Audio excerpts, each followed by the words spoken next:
Bonjour et bienvenue dans cette vidéo consacrée aux apprentissages des enfants. Vous avez découvert mon challenge, le bouquet des apprentissages, dans une vidéo il y a 2 jours. Hier, je vous ai emmené un petit peu dans les coulisses de comment on a conçu et créé ce programme, le bouquet des apprentissages. Et dans la prochaine vidéo, je vous parlerai vraiment de ce que c'est que ce bouquet des apprentissages. Quelles sont les 7 fleurs qui le composent, à quoi elles servent, qu'est-ce que ça apporte à l'enfant. Mais avant ça, j'aimerais vous parler aujourd'hui d'une compétence qui est complètement ignorée de la majorité des enfants, qui n'est malheureusement pas facilement enseignée à l'école. C'est le fait d'apprendre à apprendre. Et dans cette vidéo, j'ai envie de vous partager 10 clés importantes et qui pour moi sont vraiment vitales par rapport au fait d'apprendre à apprendre. Qu'est-ce que ça implique au quotidien pour des enfants? Alors si vous êtes d'accord, c'est parti. Donc la première clé, c'est le fait que apprendre à apprendre, c'est trouver sa propre façon de faire.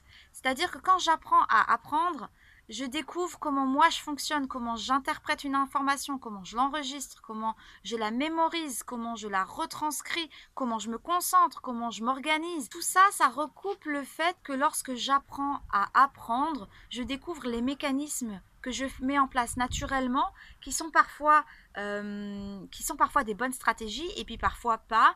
Et c'est justement trouver ces stratégies d'apprentissage qui me correspondent à moi, pas au voisin, pas à la copine, pas à la personne qui est à côté de moi, parce qu'on est tous différents. Donc apprendre à apprendre, c'est découvrir ça, tout ce que j'ai, toutes mes façons de fonctionner moi et les choses que je peux mettre en place qui me correspondent et qui font que dans les apprentissages, je vais pouvoir avoir des stratégies plus ou moins efficaces. Ce qui m'emmène au deuxième point important du fait d'apprendre à apprendre, c'est que c'est quelque chose de personnel, c'est quelque chose qui me concerne moi, et ce qui me concerne moi ne concerne pas forcément le voisin. Donc c'est quelque chose qui est très individualiste, pas dans le sens péjoratif du terme, mais au contraire, si on se connaît déjà soi, on peut ensuite aider les autres. Mais ce qui est important de retenir, c'est que ce que je vais appliquer moi ne va pas forcément s'appliquer à mon voisin ou à ma voisine. Le troisième point, c'est que apprendre à apprendre devrait être accessible à tous, dans le sens où il n'y a personne qui ne peut pas apprendre à apprendre. On est tous capables d'apprendre à apprendre, peu importe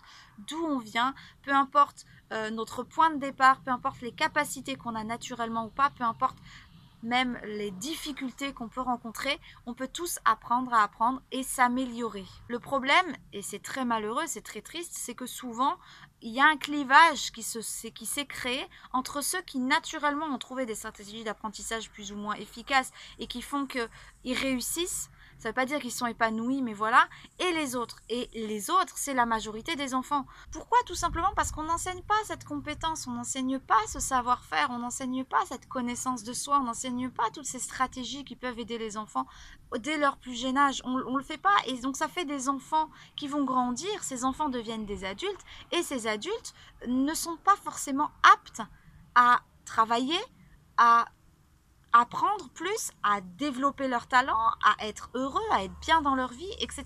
Donc, apprendre à apprendre, c'est, et ça devrait être, accessible à tous.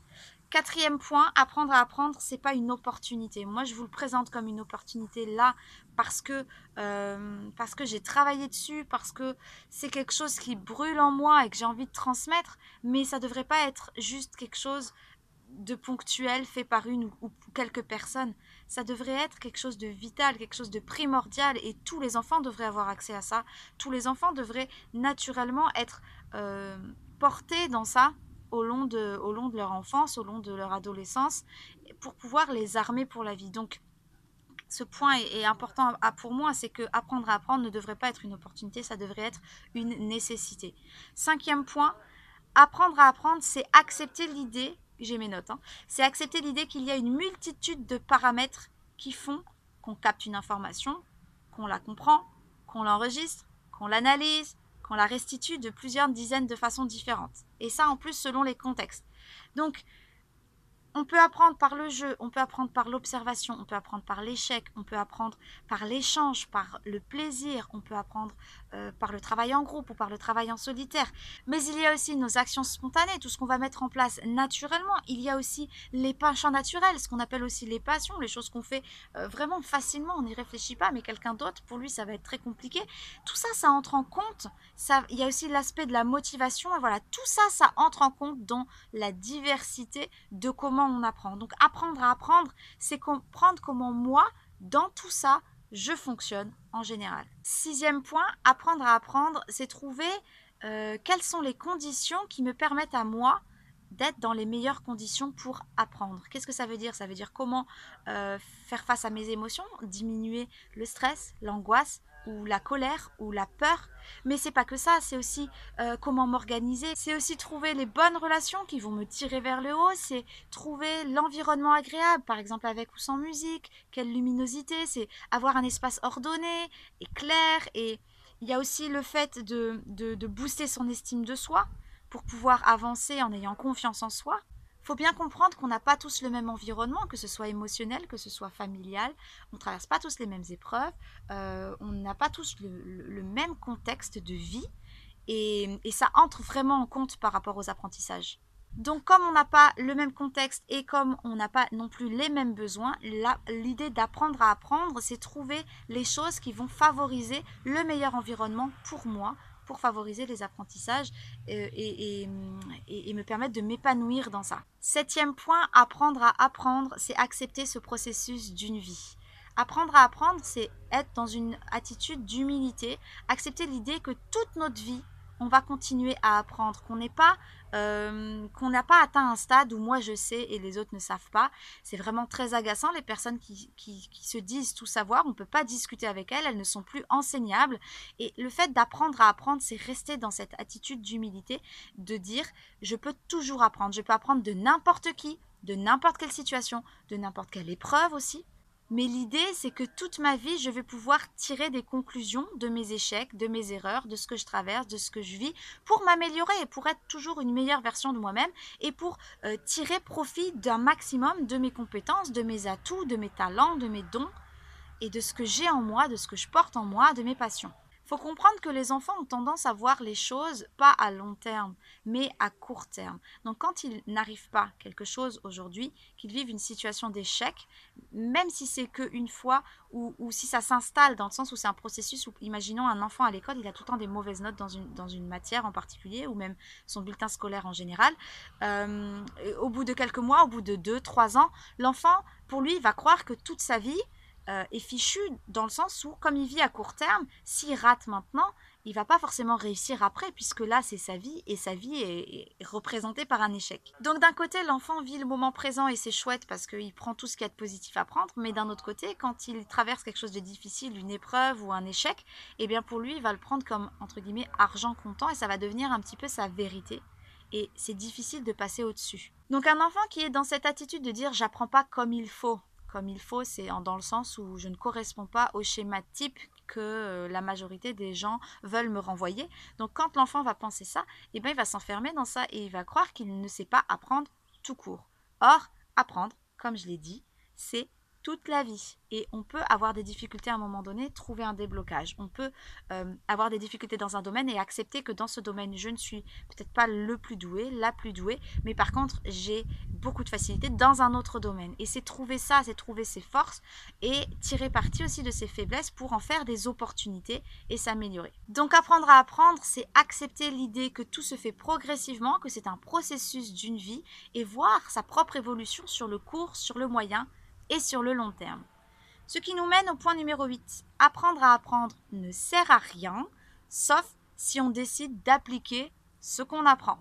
Et oui, parce que si je comprends comment j'apprends, si je trouve les techniques qui me correspondent, si je découvre quels sont mes points faibles à améliorer, quels sont mes points forts et comment ramener les choses là où j'ai plus de difficultés pour que ça devienne plus facile. Si je découvre tout ça, c'est top.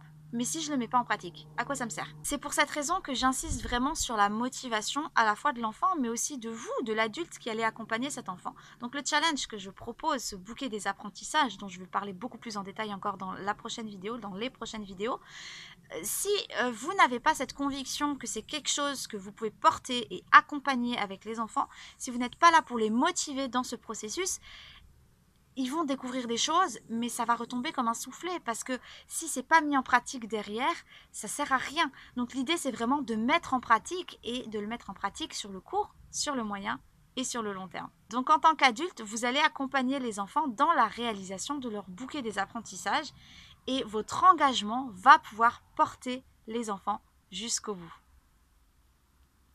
Point numéro 9, apprendre à apprendre, c'est franchir de nombreux obstacles. Et oui, vous aurez besoin de patience, de persévérance, de motivation, d'enthousiasme pour assumer le fait à la fois d'être différent de la majorité, parce que quand on comprend comment on apprend, eh bien, on va découvrir des manières de faire qui sont moins conventionnelles, qui sont moins habituelles. Donc, peut-être les gens vont nous regarder bizarrement, peut-être vont dire, mais qu'est-ce que tu fais? Tu perds ton temps, etc. Donc, c'est accepter l'idée d'être un petit peu différent de la moyenne, de la majorité des gens, mais on s'en fiche puisque l'objectif, c'est d'apprendre mieux et d'être plus épanoui dans ses apprentissages. Donc, peu importe le regard des autres, au contraire, si on fait quelque chose de différent et que les gens vont voir les résultats, eh bien, au début, ça va être, ils vont nous regarder très très bizarrement et après, ils vont peut-être essayer et puis après, ça va devenir la nouvelle norme. Mais en tout cas, c'est ça. Apprendre à apprendre, c'est franchir de nombreux obstacles. Donc, ce premier obstacle, d'abord, le regard des autres, assumer le fait d'être différent. Parce qu'on doit faire face au conformisme et à la tradition. Mais il y a aussi l'obstacle des habitudes. Et pendant des années, quand un enfant a pris de mauvaises habitudes, il faut non seulement défaire ses habitudes, mais aussi apprendre de nouvelles habitudes qui vont être beaucoup plus saines, qui vont être beaucoup plus efficaces, mais qui vont lui demander de l'effort au début, parce qu'il faut y penser. Et avant que ça devienne un réflexe, avant que ça devienne quelque chose de naturel, eh bien ça va demander plus d'énergie, ça va demander plus de concentration. Et l'enfant, au début, ça peut peut-être un petit peu le braquer ou le fatiguer, etc. Donc, c'est un obstacle dont il faut être conscient en tant qu'adulte qui va accompagner l'enfant dans ça, c'est de le motiver et d'être là pour lui faciliter la vie dans ce processus d'acquisition de nouvelles habitudes. Un autre truc auquel on doit faire face, c'est le fait que notre mémoire à court terme se vide régulièrement pour laisser la place pour enregistrer de nouvelles informations. Donc tout ce que je vous présente aujourd'hui dans cette vidéo, ce que je vous ai présenté dans la vidéo précédente, ce que je vais vous présenter dans les prochaines vidéos et dans tout le challenge du bouquet des apprentissages, vous allez l'oublier.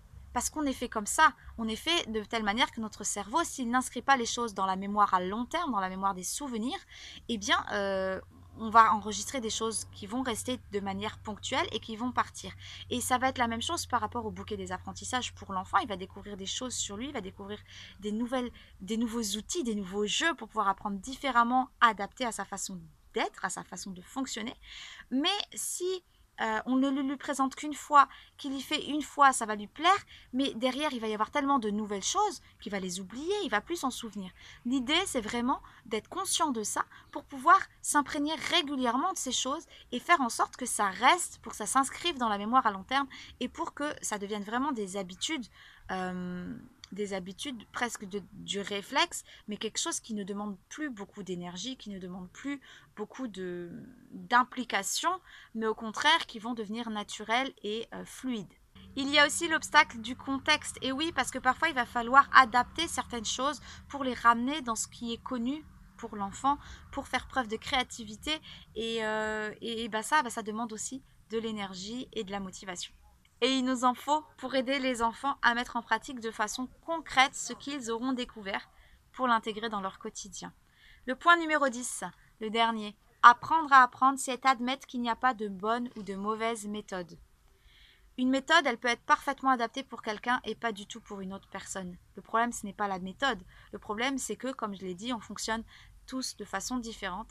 Et si on n'a pas appris à apprendre, eh bien on ne va pas pouvoir reconnaître si telle ou telle méthode nous convient ou pas. Donc apprendre à apprendre, ce n'est pas choisir une méthode universelle pour tout le monde. Apprendre à apprendre, c'est tester plusieurs méthodes, c'est être ouvert à plusieurs méthodes pour pouvoir trouver celles qui vont me correspondre à moi. Donc la vraie question, c'est plutôt est-ce que cette méthode peut correspondre à ma façon d'être, à ma façon d'apprendre, à ma façon de fonctionner? Est-ce qu'elle me permet de franchir les obstacles que j'ai cités juste avant? Et est-ce que je suis à l'aise avec cette méthode? Voilà, c'est ça qui va donner la valeur à une méthode plutôt qu'à une autre, par rapport à quelqu'un en particulier, je le reprécise. Alors si vous ne deviez retenir qu'une chose, c'est qu'apprendre à apprendre, ce n'est pas quelque chose qu'on fait juste avec sa tête. Pour reprendre les paroles de Audrey Akoun et Isabelle Payot, apprendre, c'est agir et ressentir avec tout son être. Donc apprendre à apprendre, c'est pas un truc en plus à faire sur sa liste de choses à faire. C'est vraiment une démarche, c'est pas un devoir, c'est une démarche qui nous permet de trouver des choses extraordinaires. C'est plutôt comme une chasse au trésor avec à la clé tout ce qu'on a de meilleur en nous pour le quotidien, pour les apprentissages, mais aussi pour la vie en général, pour toute notre vie. Et comme c'est difficile pour moi de représenter tout ça sous forme de trésor, avec des pièces d'or, avec des bijoux, j'ai préféré l'image du bouquet des apprentissages avec des fleurs. Donc dans la prochaine vidéo, je vous explique en détail ce que c'est que ce bouquet des apprentissages, à quoi correspond chaque fleur, comment déterminer comment sera ma fleur à moi et pas celle du voisin, etc. Tout ça, c'est l'objet de la prochaine vidéo qui sera mise en ligne dans 2 jours. Restez en ligne, guettez bien vos mails, guettez bien vos alertes YouTube si vous êtes sur YouTube et vous aurez accès à tout dès sa sortie. Alors je sais que je vous en demande beaucoup, je vous apporte beaucoup d'éléments et je vous demande un gros investissement en termes de motivation par rapport à ce challenge, etc. Mais si vous décidez d'aller plus loin, sachez vraiment que les enfants que vous allez accompagner seront au bénéfice de tout ce que je partage avec vous. Et c'est ça qui doit vous motiver si vous hésitez. Je vous retrouve très vite pour la suite. Ciao.